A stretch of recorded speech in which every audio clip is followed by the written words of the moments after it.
what a lot of people miss too is that, or what a lot of people may not understand is with Isaias Afwerki in Eritrea.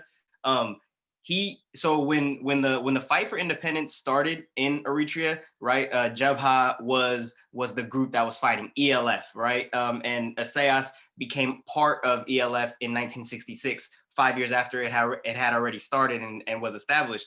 And ELF, when it started, was they had 5 different zones that it was operating out of, right? So generally, it was like the Muslim and regional areas that kind of uh, knew each other, I guess you could say, or came from a common community. They all kind of were working together in 5 different zones. And then there was like the Christian Highlanders over here, and they were kind of loosely associated to try to achieve independence for Eritrea. And the big thing that Isaias was trying to bring to the country was nationalism. Essentially, he was basically saying, like, forget your regional party, forget the fact your religious affiliation, and let's all work together for this common cause of bringing independence to Eritrea, because all of that is very divisive. To focus on those things is very divisive, and to care about that is going to only weaken us when we have this great enemy to fight, right? And so what I just wanted to like make that really clear, because that is something that was a huge ideological battle going on back in the 1970s in Eritrea, and now we kind of see that happening right now in Ethiopia, and we see that Abiy and Isaias are basically, they're ideological brothers too in this nationalism idea, right? And I feel like for Eritrea, right, I think in a sense that really destabilized us in a way, because people did give into this nationalistic ideology, and those who spoke out against it were eliminated on the path to independence, right? They were killed off, they were arrested, they disappeared. And so like when Isaias has this very centralized power, we don't have any local power to kind of combat that today, right? Because of this very centralized power. So I just wanted to kind of throw that out there before we got into the solution part, because I feel like that's important to maybe I don't know, be a part of the discussion. I think that's so important that you brought that up. I know somebody's writing an article about this that should be coming out soon, but how this question of recognizing the plurality, because Eritrea too has modeled itself after this. We're all Eritreans, we don't have differences kind of model, with Isaias in charge. And of course that serves Isaias best. But I think definitely that with Abiy, there's this now ideological affinity. But I think this question of ethnicity scares a lot of African elites, not just Abiy and Isaias, but the entire African political system. I want to say all, if not most, if not all African countries are products of colonial borders. There are multiple peoples and nations within them. The African elites decided to keep the colonial borders. However, those issues, this is how like tribal warfare became a theme in how Africa is talked about. But really, it's this like lasting tensions around the colonial borders themselves, and like, what does it mean to be a Nigerian? What does it mean to be a Ugandan? And it's kind of like with Ethiopia, because our history is slightly not unique, just different. We are facing these questions in very different ways. But I think this is a question for all African elites. But what I've noticed, African peoples rather, because I feel the elites are just well served by centralization of power at the presidential or prime minister's office. What I've noticed is that this question does really scare people. And that's why we have seen people like Mamdani, even Museveni came out and spoke against federalism, and he's like, we shouldn't include ethnicity in politics. Isaias's trolls are constantly now talking about how federalism is a bad and how we need to get rid of it, and how it, and so this is, I feel like on the positive side, if Ethiopia figures this out and continues as a state, because that's what happened in 1991. OLF wasn't going to be part of a unitary state. The Somalis weren't going to be part of a unitary state. And I think we've kind of lost the memory of how the multinational federal system has come about. It was really, it was actually like the OLF had a huge part in putting down the conditions for the kind of system that under which they would be willing to live, to continue living in Ethiopia. So if we actually figure it out and there's a system with which all of us are happy to live in, it could be possible, not a model, but like it could be an example of Africans actually peacefully working out through these, through these colonial borders. Yeah. And can I chip in a question because it relates to what you just said? So I think there's like a major misunderstanding of the camp that I belong to, or you think I belong to, which is that there's a rejection of federalism as a system. I think it would be crazy for anyone, and there are those people who suggest that, like a complete unitary system, we don't care about any decentralization and whatnot. But I think what type of federalism serves Ethiopia is sort of where the debate is.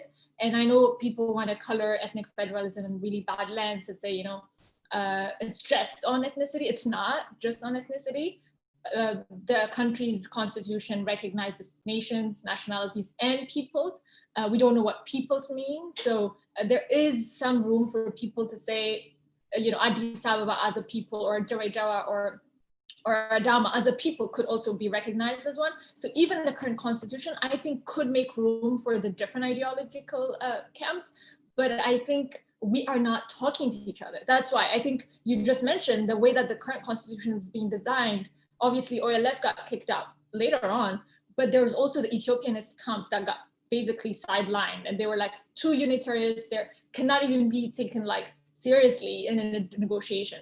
So then what happened is they waited for 30 years now to launch a war in Tigray with the vision of eliminating ethnic federalism and creating a new constitution after excluding Jawar and all the other articulate people who probably would push against it. So like, I think the question is, what's the balance between the type of sort of representation that ethnic groups for various historical reasons want to claim, and then also individual rights cannot be sort of trumped by this sort of historical right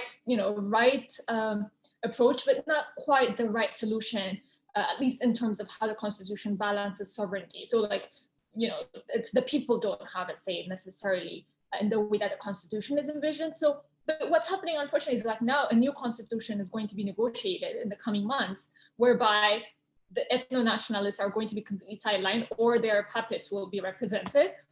And then we'll have another decade of like fighting over that new constitution in which, sorry, I'm just, If I can just throw in quickly there, two things. One, on the point of Eritrean nationalism and plurality, I agree with everything that Mark and Andrew said. I think the only thing I think that is different on the Eritrean side, at least, is the sort of common denominator was this 32-year struggle for independence and sort of like how that sort of brought people together from my perspective. But I think perhaps the common denominator among some folks now, obvious supporters and whatnot, is the sort of the hatred of TPLF and what it stands for. And so you're definitely right to draw sort of parallels there between both leaders. I think just very quickly on how to strengthen the federation, there are two things I just want to chime in here on. One is, again, just to go back to the economics of things, and I know like this sort of going back to what Andam said about infrastructure and what I said earlier, and then what Magda was, I think, going to ask is, I think if you find ways where people feel like they are that they are sharing in the country's wealth, that they are sharing in the economic development, and not being made to feel like a guest is going to be really important. I think the other thing too is like, sort of one of the drawbacks of Ethiopia's federalism is, if I'm not from your ethnicity and I am living in your region, sometimes I will feel like a guest in my own country. And so again, this goes back to my point, it's like, what does it mean to be an Ethiopian?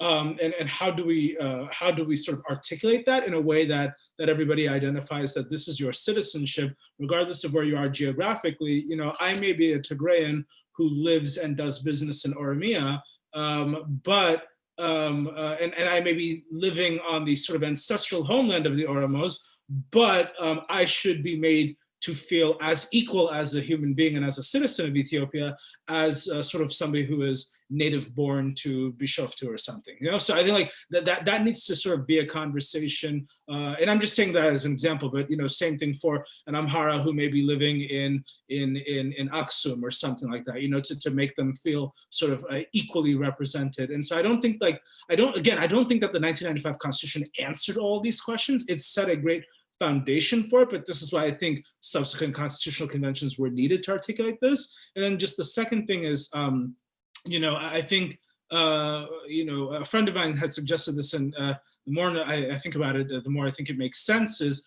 to your point, Master Sean, who are the peoples of Ethiopia? Because frankly, that was never really hard. I still don't know. I mean, I know what the nations and nationalities are. I just don't know who the people are. I mean, aside from 110 million people, who are the peoples of Ethiopia? And part of it is, I think there should be more federal administrative zones in Ethiopia. I don't think that's a problem, actually. I think there should be more federal districts. A friend of mine suggested, and I think rightfully so, especially along sort of border areas of different regional states, creating more sort of special zones or whatever could be a way to sort of alleviate certain tensions. But then also, I would say, to decentralize economic growth, because right now, if I want to be successful in Ethiopia, I have to move to Addis Ababa, and that's sort of where I make it.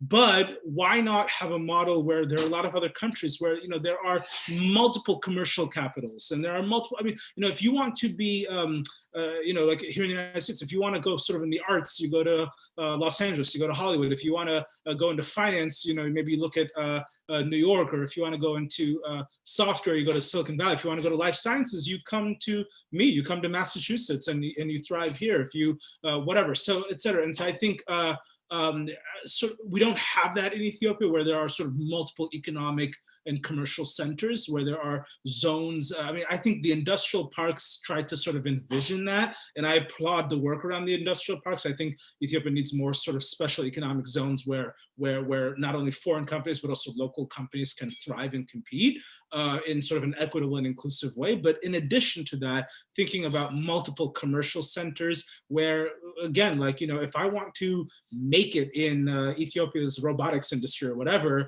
I need to move to Adama. Like, that's where I need to be. Or like, if I want to, you know, like Awassa, there's a lot of vineyards there. There's a lot of wineries in Awassa. So if I want to sort of make it in Ethiopia's growing wine and beer sector, then maybe I need to go to Awassa, and that's where I make it, right? Or if I want to go into engineering, maybe Mekelle is the place to go. So I think having those types of conversations and seeing it where, like what you saw with post-World War II Europe was European countries started putting their money in each other. They started investing in each other.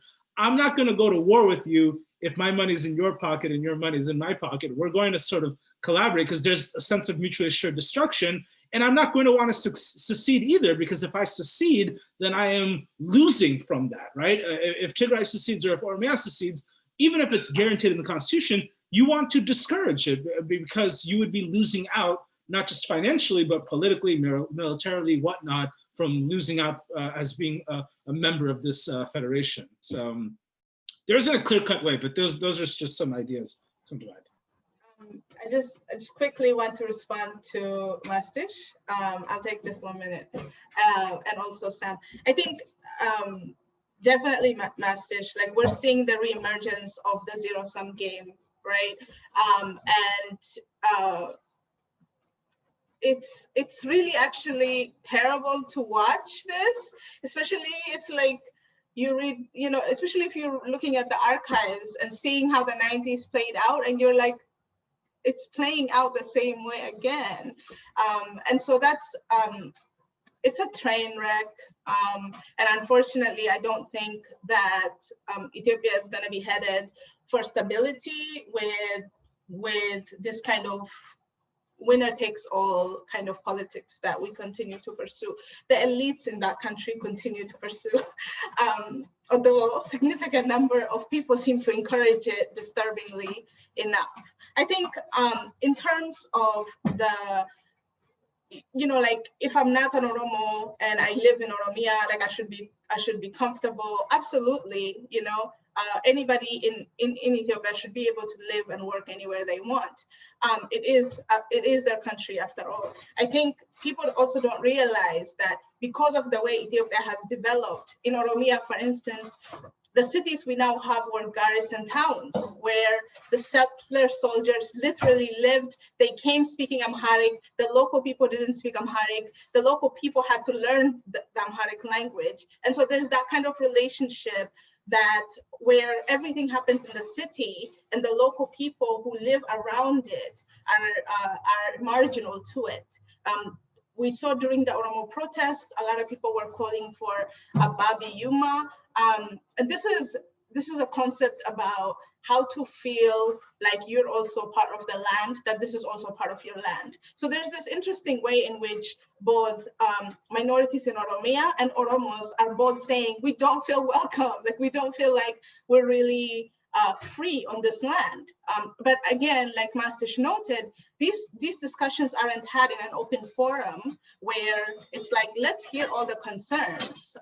What are the concerns of minorities in Oromia? What are the concerns of minorities in the South? What are the concerns of the different groups in the South, right? Because I think that because we're not addressing fundamental issues, like the last 30 years has created its own set of issues, right? Because now Amhara people who live in Oromia and elsewhere have specific grievances and specific issues that they want to address. But then there's also this other historical issue that other groups are trying to address. And if each regime only adds on to existing grievances, it just feels like it's really, I don't want to get too pessimistic, but if we don't add to the root causes, you can only stretch this country too far, I think.